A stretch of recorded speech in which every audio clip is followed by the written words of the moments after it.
Today I'm talking about the keepers of balance and finding our purpose. It has to do with our caring for the world. When we talk about that, we mean more than just protecting nature. We're talking about people, relationships, culture, and everything that connects us. Ancient wisdom keepers understood this. Native Americans made decisions thinking 7 generations ahead. Eastern masters developed not just strength, but the wisdom to use it for good.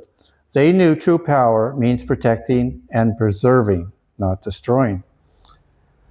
Living with care means taking responsibility, not just for what we do, but for what we choose not to do. Every daily choice creates the reality our children will inherit. A samurai remembered his clan's future. A monk prayed for all living things. A knight protected everyone in need. Today, our responsibility takes new forms, but the essence remains. We can choose to be passive observers or active participants to creating a better world. Small steps. Caring for the world starts small. When you pick up litter, you're affirming the principle of care. I really like picking up litter when somebody's watching, especially children. When you choose sustainable products, you're voting for a better future. When you truly listen to someone, you create space for understanding. As ancient masters said, a journey of 1,000 miles begins with a single step. Every step manifests the code you carry within, the code of caring. Inner peace. You can't care for the external world while conflicts rage inside of you. At least it's going to be difficult. Peace begins with inner harmony. When you're at peace with yourself, you become a source of calm for others.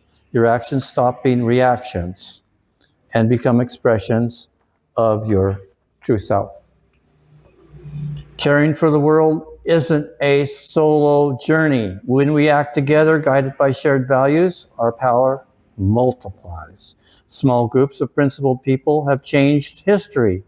Today's global challenges, environmental problems, inequality, conflicts, require our united efforts. So working together as a group, we can do a lot.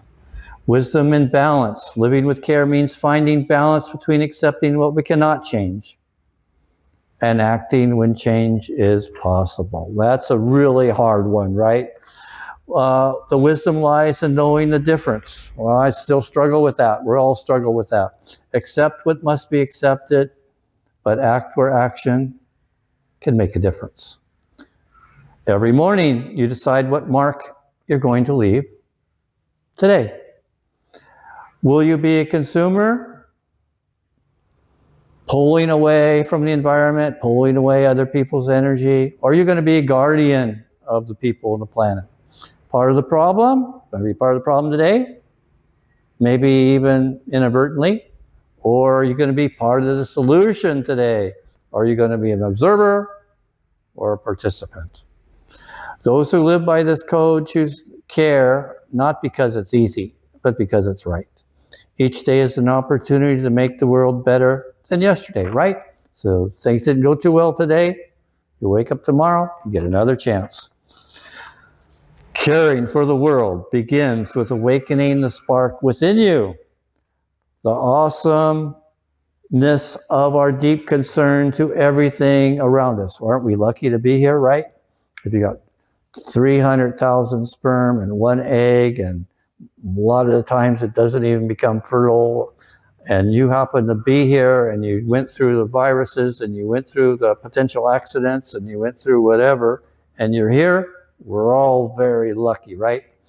We're not separate islands, but parts of one whole, okay?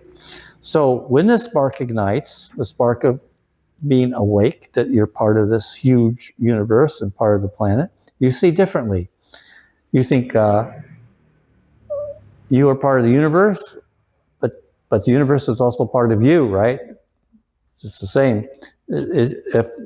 If we're part of the universe is inside of us as well. So you see opportunities, not just problems. Every day you go around, you do things and look for opportunities. Brothers and sisters, not just strangers. Our common home, not just environment. You know, we were down to, they say, less than 10,000 people after a volcanic eruption on the whole planet. And now we've repopulated to over 8 billion. So all of us are really, really lucky to be here, right? We forget, you know, we had to make it through those ice ages. And the fact that we're here is a struggle that's going back millions of years for humans to be here. So, the caring for the world becomes not a duty, but a privilege. Not a burden, but a gift. Definitely not, this is a chance to get richer by destroying the environment, right? To just say, well, I can get richer. The people that are in power with all the business connections and families of business, some of them want to preserve the planet. Some just say, well, let's compete with the other billionaire and see if we can have more money than him. They don't need the extra money. But they think, you know, and the regular people, you're just garbage people. So, individually, we're a guardian of what's been entrusted to you. Passing the flame of care to future generations. The world preserves those who preserve the world. Now, I touched on the problem with the oligarchs, and it's a serious problem. And of course, you know, the democratic system is not perfect yet. Hopefully they can come up with even improved systems in the future. But so we've got major problems that have not changed. The rich want to get richer, and the most powerful want to be more powerful, and the average person is seen as lesser than. So while that is going on, our collective power to come together to protect the planet has to come from the people. Thank you very much.